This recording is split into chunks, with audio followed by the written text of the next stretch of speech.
What's going on, everybody? Hope you're all having a fantastic day today. Now, ladies and gentlemen, yes, indeed, we finally had an opportunity to try out Season 2 in XDefiant. And of course, I want to thank each and every one of you guys for tuning into the live stream the other day while we were dissecting Season 2. We had, I think, a peak of 100 concurrent people. Absolutely absurd. And we never dipped below around 40 to 50 people up in the stream. It was just awesome to see. So, of course, if you guys are interested in any more of that content, you want to check out my live stream that I will have up today over on Twitch, where we will indeed be dissecting more things within Season 2. By all means, tune to the stream. I got a link to that down in the description of this video, and it goes up around 12 p.m. Eastern Time. And guys, don't forget, subscribe and hit that bell on this channel so you can stay notified on all the videos that are going to be up here. I'm going to, like I said, be talking about in more detail in the netcode, weapon adjustments, audio, so on and so forth. So if you guys are curious about anything else, XDefiant, or even Black Ops 6, subscribe and hit that bell. We're nearing the 50,000 subscriber mark, which is absolutely insane to see. But for today's video, I just want to specifically go over my first impressions of how Season 2 is looking here. I went ahead, I gave about 4 to 5 hours of gameplay, I dove right on into it. And I just want to let you guys know if it's worth your time hopping back into the experience, or if you should honestly kind of stray away from playing XDefiant and just, low-key avoid it. But ladies and gentlemen, I'm going to be real with you guys. I think that you should 1010% hop back into this experience. Season 2 is borderline a masterpiece. Between all of the updates to the netcode, the audio, all that stuff, which again, I don't want to go too far with that stuff because I want to test it out another day. I don't want to just go off of 4 hours and say, oh yeah, the netcode's phenomenal. But between the trades that you're getting now, the bullets registering, all of the above, it feels so connective right now. It's superb. Along with the new faction, the Highwaymen, great faction. Again, it's not really a faction that's going to pull you away from the rest of the variety in the game. GSK, the Cleaners, Echelon, Libertad, Phantoms. I can see myself gladly branching back over and giving them more playtime. This faction isn't going to be the faction that everybody says, okay, this is stupidly overpowered. I'm never touching anything else ever again. I'm just going to main this faction only. No, not even in the slightest. I was a tad bit worried about the reload speed and the fire rate buff and all that stuff for the Highwaymen, but in all reality, it's not even that crazy. It feels good. Don't get me wrong. It feels good, but I don't really notice a tremendous advantage. It's nice to have, but I still get mopped by good players anyways, regardless if I have the passive ability up or I don't have it up. So that is fantastic news. The side noob tube is tons of fun to use. Not completely OP, I will say that. But at the same time, it's like over a minute. Actually, no, it's not over. I'm sorry. It's around 50 seconds to 60 seconds for a cooldown to get the noob tube back, which is phenomenal. And the sentry gun, on the other hand, is probably going to be the most toxic thing that this class has. I'll be real with you guys. I think sometime down the road, the sentry is going to be nerfed. Right now, in its current spot, it's freaking disgusting. It takes forever to kill it with your weapon. So the best way to go ahead and manage this is either to hack it as a, dead set character, or go ahead and throw an EMP grenade at it. But regardless, when it comes to how it locks on fast, and it deals a lot of damage. I don't really do it much in this gameplay, but a technique that I kind of found to use with the sentry gun is just kind of stand by it, because, usually in previous games that have sentry guns, even if you stand next to it, you will still probably die because the sentry gun doesn't really dish out that much damage. But in this, bro, oh my gosh, it dishes out so much damage that literally the enemy is getting pelted. Between the sentry gun shooting them and you shooting them, they get melted. So it's really insane. I'm assuming it's going to get some type of tweaks in the future. But overall, again, nothing too crazy. It can still be managed. You can hijack it. You can EMP it. It's not the end of the world. I think that this faction fits in very nicely. And then, of course, the ult, the saw shooter, whatever you want to call it, man. I love it. I think it's so funny. The amount of times I've died from the most insane angles and also the most insane kills that I've gotten personally alongside with it. It's tons of fun. Low-key, I feel like this faction is great. Just for, a nice addition into the mix of the overall factions that we have already. When I think of the Highwaymen, although the noob tube is fun, I mostly think of them for their sentry gun. So now we have an ADS system, we have phantom mag barriers, we have, the sentry gun here is Highwaymen, we have meds, we have cleaner abilities to get, up into the OBJ, we have, honestly, the mix is extraordinarily solid, and I have to give the developers working on the, the XDefiant game here props for being able to manage these factions and not make them stupidly overpowered to the point where they're just obnoxious, it's a nice in-between where you want to unlock them, you want to try them, but at the same time, it's not so crazy that you're going to probably main them for eternity. Maybe you will main them if they're your favorite faction, maybe you'll just love their playstyle, but again, as a sweat, from my perspective, as a person who does enjoy sweating in games, I can definitely see myself bouncing to other operators and other factions and not just specifically sticking with the Highwaymen all the time, which is, 2 thumbs up in my personal opinion. You don't want to see a new faction completely taking over.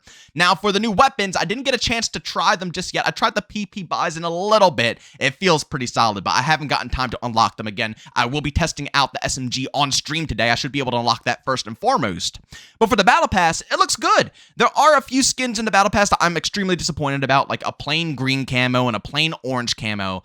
It's kind of disgusting that they go ahead and incorporate these basic camos into the game in a battle pass that you technically have to pay for unless you got it for free, by completing the previous battle passes. But overall, I would say that Season 2's Battle Pass is definitely a step up in the right direction compared to Season 1. The content is tremendously better. There's tons of, operator skins and weapon skins that I'm going to be using. In the Season 1 Battle Pass, I used maybe 2 things. I'm being so serious. I might have used 2 things. I can see a lot of stuff that I'm going to want to rock within the Season 2 Battle Pass, which once again, 2 thumbs up in my personal opinion. They just have to stop putting in basic camos in these battle passes. I don't know when that's going to stop. Hopefully Season 3, they cut this out and they give us more quality content. But again, I'm tired of seeing green, blue, orange, pink. Like, what are these camos in the battle pass? That's not even worth a penny. That should be grindable content. At some point, that has to be cut out of these battle passes and just given to us as grindable loot in the game. They also went ahead and messed around with the UI after you go ahead and die in-game, which it looks really good now. I'll be honest, I love seeing the gun that they're using, the attachments, the camo. It looks really dope, but I will say I am kind of salty that they took away the percentage of health the enemy has. They only showcase it in bars now, which is cool and all, I guess, but I like to know how much, HP they have. 10 HP, 5 HP, 20 HP. I want to know how much health they have left over when I finished up the gunfight. I think that would be cool to introduce back in. But overall, the UI is nicely polished off. They also did improvements to the base UI to showcase challenges on your screen. Obviously the background music changed up, which I think it's actually really solid right now. Man, I've been really rocking with the background music they produced for Season 2 of XDefiant. And ladies and gentlemen, this new map right here is absolutely superb. This is what I'm talking about when I say I love medium to large styled maps. Every single time I say that, people think, oh, I want something that's completely open, no cover, just a massive map just thrown out there. No, there's a skill, there's a technique to making large maps. And the XDefiant developers have been nailing it, honestly, with almost all their maps across the board. But this right here is perfection. At first, I was like, yeah, this is totally an SMG map. But realistically, the ARs, LMG, snipers, marksmans fit the role of this map perfectly. There's many long angles to hold and many, power positions to get. But at the same time, there are so many nice little cheeky flank routes that an SMG player can go ahead and thrive. Now, the problem, once again, comes to practice. I know a lot of people are going to hop into this map and say, oh, it's garbage, and they'll put like maybe a match in. You have to put time in. 10 plus matches, and you'll probably know all the routes, all the flanks, and then you can pick up an SMG and really dominate the field. But seriously, this map is a ton of fun. I love the looks of it, the vibes, the aesthetics, and just the gameplay flow. The general flow of the map is really, really good. They even went behind the scenes and added in additional sound effects to Hot Shot. And let me tell you guys something. You have to load up a match of Hot Shot because realistically, I know it sounds like it's nothing. It's like, oh, new audio cues? Who cares? That means nothing. But seriously, man, it feels good to pick up some Hot Shot tokens in that game mode now, man. And when you finally build it up, it just feels phenomenal. You have to go ahead and give it a listen. And when it comes to the quick, chat launcher thing, again, I just...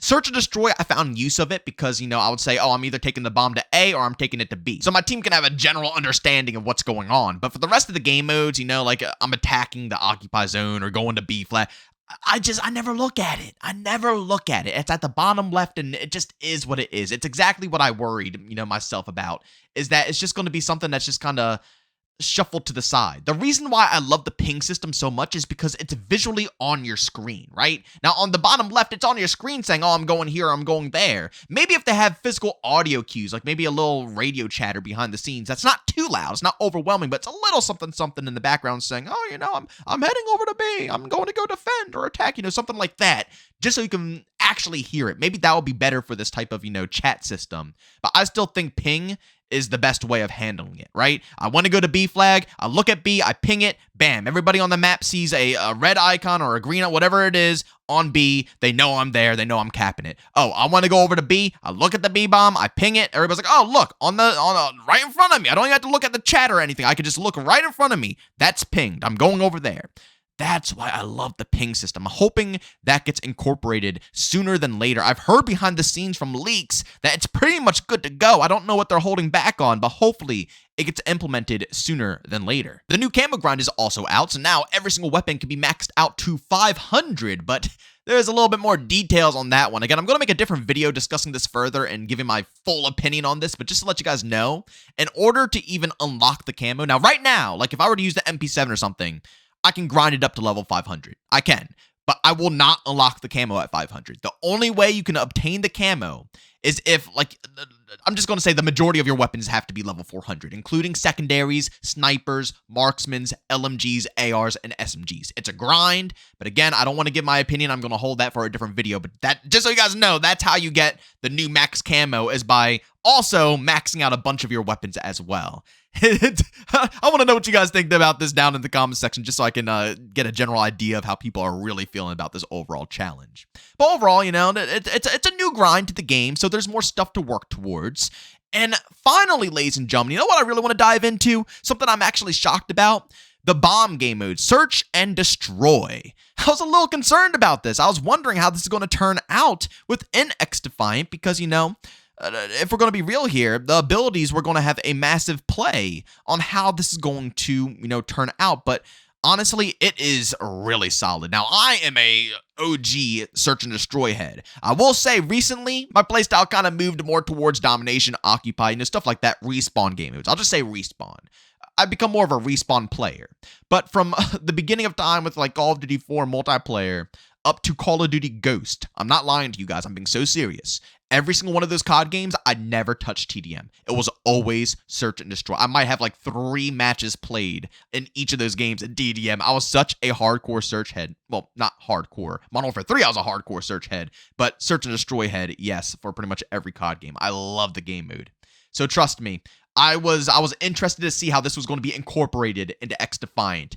And it's really solid. Basically, every single round switches. You know, whether you start on offense or you start on defense, it doesn't matter. It's always going to switch to the opposite end for the next round. And surprisingly, every round, you're allowed to repick your character. So it always brings up the character menu every round that starts, allowing you to switch it around if you want to. Now, in this gameplay, I didn't really switch it around. I just stuck with the Highwaymen because, obviously, I want to showcase the new content to you guys, obviously, for this Season 2 First Initial Impressions video. But you are allowed to switch as much as you want. It doesn't affect your timers on any of your passives or, secondaries or stuff like that. Well, maybe it affects the ult. I didn't really check for the ult, but I know for your, your secondary ability, it doesn't. And the thing about the secondary is that you are guaranteed 1 every single round, which is actually really cool. Initially, I thought it was going to be something that builds up over time, so you don't always have it. But, when you do get it, you can save it and think about when you want to use it. But no, every round you're allowed to use that ability, which I actually really, really, really, really like. I think this has a great flow to gameplay, allowing you to, pick and choose when that exact moment that your ability can assist the rest of your team, because you don't have to worry about the rest of the game, right? That's the thing. If they were to do it the other way that I just mentioned, you would have to stress and think about how you're going to, save your ability for just the right moment. No. That's what the ult's for. When you get the ult, you can consider when you want to use that, and you can save it for a very specific round. But your side ability, it's there every time. And I just think that's really cool, because you can always work as a team, you can work as a unit, and you can really combine the abilities. And I mean, this game has always been good for that when it comes to Domination and Occupy, combining abilities, and working together. But I will say, in Domination and Occupy, it's a lot more casual, and people end up just kind of doing their own thing and, vibing and rocking in their own way, unless you're actually working in a squad and you guys are communicating. Then yeah, that's a different story. But if you're just casually playing, everybody just does their own thing. But Search and Destroy here, or Bomb, it's wild, because, again, in my streams, we do open lobbies. And of course, if you guys are interested, tune into my streams. You can always hop in, and maybe you'll be able to get into some of this gameplay that you see on this channel.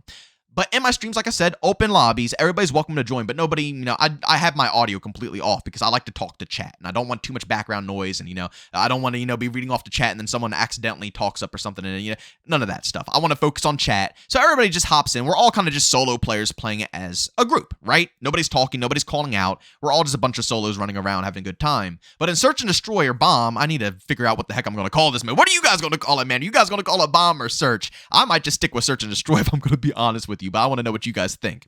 But in Search, basically everybody just kind of unites pretty nicely. Like our team always just kind of goes and does their own thing, but in Search our abilities just lined up very, very good. And again, I think the reasoning to that is that you always get your side ability. You get it every single round that switches. So, you're guaranteed to have that, which means you don't have to think about endgame and when you should use it. Everybody is just going to use it. And I really like that. I think the flow of Bomb in this game is phenomenal, and I think it's definitely going to be enough to bring back a decent portion of players who definitely people who crave the Search and Destroy experience. Trust me, this one is really good, and I think it can only go up from here. But ladies and gentlemen, I'm going to go ahead and call it there. I'm probably missing a good portion of stuff, but again, today's video is just my first initial impressions. I will be coming at you guys with more content, for the rest of the week, the weekend, next week, discussing more things in detail of Season 2, anything that they do, any more patch notes. You guys best believe it will indeed be on this channel, and I'll have a lot more things and more specific videos like netcode audio, other changes, camos. So again, I don't want to go too deep into this one, but guys, so far, I'm liking Season 2. It's a major improvement, and the difference, compared to preseason to Season 1, I feel a much bigger difference from Season 1 to Season 2. This was a juicy boy, and if this is how every single seasonal drop is going to be, man, I can't wait to see how Season 3 is going to be. And also, I'm excited to see the future of the netcode changes as well throughout Season 2. But of course, ladies and gentlemen, go down in the comment section. Let me know what you guys think so far of Season 2. Have you tried it out yet? Do you think it's good? Do you think it's bad? By all means, leave all your opinions down below. But of course, ladies and gentlemen, as always, if you enjoyed today's video, leave a like. If you hate it, leave a dislike. Don't forget to subscribe and hit that bell. I post daily here at 8 in the morning Eastern Time. And I will be live today at 12 p.m. Eastern Time over on Twitch, grinding out some more Season 2. So if you guys want to catch me there, you guys find a link to that channel down below. But as always, thank you all for tuning in, and I'll see you guys in the next one. Peace out.